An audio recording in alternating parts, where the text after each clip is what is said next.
बिहार में इस समय राजनीतिक हलचल है। सवाल यह है कि बिहार में नीतीश कुमार के बाद कौन आएगा। बिहार के सीएम नीतीश कुमार ने राज्यसभा के लिए नामांकन दाखिल कर दिया है और जल्द ही वो अपने पद को छोड़ देंगे। 20 साल तक लगातार सीएम रहने के बाद नीतीश कुमार का एग्जिट प्लान तैयार है और अब वो राज्यसभा सांसद के तौर पर काम करेंगे।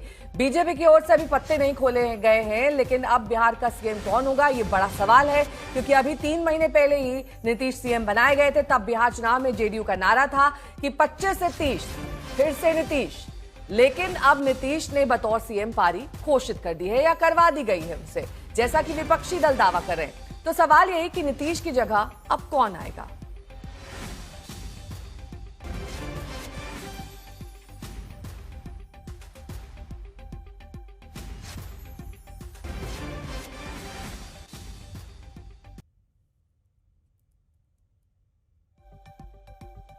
तो ये तस्वीर कल की है जब नामांकन राज्यसभा का दाखिल करने नीतीश कुमार पहुंचे। उनके साथ गृहमंत्री अमित शाह और नितिन नवीन भी मौजूद थे। ये सियासी पारी का अंत कहा जा रहा है, क्योंकि अब राज्यसभा मेंबर नीतीश कुमार बन जाएंगे। लेकिन बड़ा सवाल ये भी है कि क्या केंद्र में उन्हें कोई मंत्री पद दिया जाएगा और उनका कार्यभार बतौर सीएम अब कौन संभालेगा। नया सीएम कौन होगा, क्योंकि 2 डिप्टी सीएम पर भी चर्चा चल रही है कि 2 डिप्टी सीएम जेडीयू के बनाए जाएंगे जबकि बीजेपी का सीएम होगा।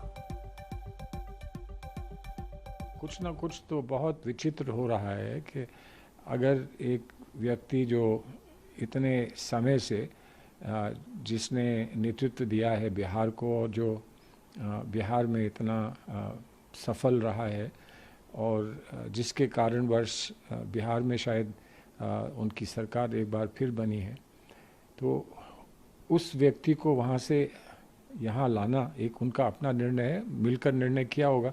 लेकिन उसका इतना विरोध क्यों हो रहा है बिहार में, धरातल पर विरोध क्यों हो रहा है। आम कार्यकर्ता, नीतीश जी की पार्टी के कार्यकर्ता बाहर निकलकर उसका विरोध क्यों कर रहे हैं, ये एक बड़ी विचित्र बात है। और शायद इसलिए लोग कर रहे हैं कि वो ये समझ रहे हैं कि ये उनको वहाँ से दूर करने का एक उपाय है, वहाँ से अलग करने का उपाय है। और सीधे सीधे कब्ज़ा नहीं कर पाए बीजेपी, तो उन्होंने एक और रास्ता अपनाया है कि वो कैसे कब्ज़ा करेंगे, कैसे बिहार को अपने चुंगल में लेंगे। बिहार एक अच्छे सुशासित प्रदेश के रूप में जाना जाता है। ये नीतीश जी की बहुत बड़ी लिगेसी है। 20 साल मुख्यमंत्री रहना ये बहुत बड़ी बात है और संकल्प के साथ बिहार को विकास के रास्ते पर ले आना ये और बड़ी बात है। और जैसा उन्होंने स्वयं कहा है अपने सोशल मीडिया पोस्ट में कि बिहार के विकास में उनका सहयोग और शुभकामना हमेशा रहेंगी।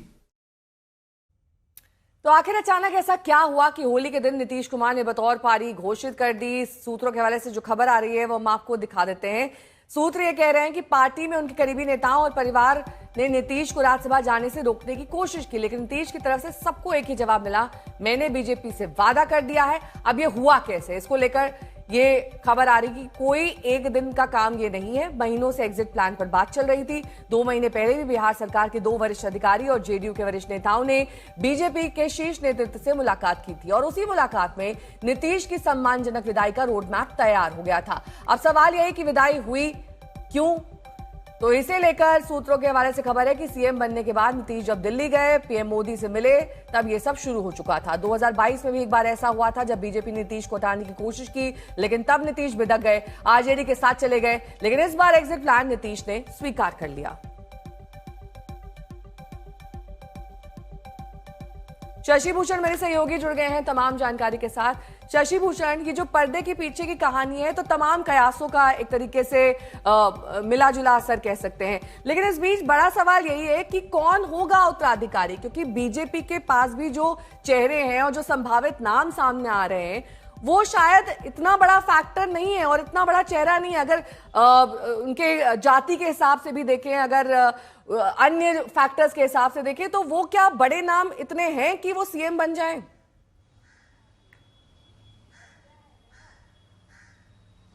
नहीं, देखिए यही चुनौती है ना कि नीतीश कुमार के विकल्प के तौर पे, मतलब उनके बाद अगर शासन की बैकडोर किसी चेहरे को देनी है तो वो चेहरा इतना मजबूत तो होना चाहिए कम से कम कि नीतीश कुमार के समानांतर ना सही लेकिन 18-19 तो हो।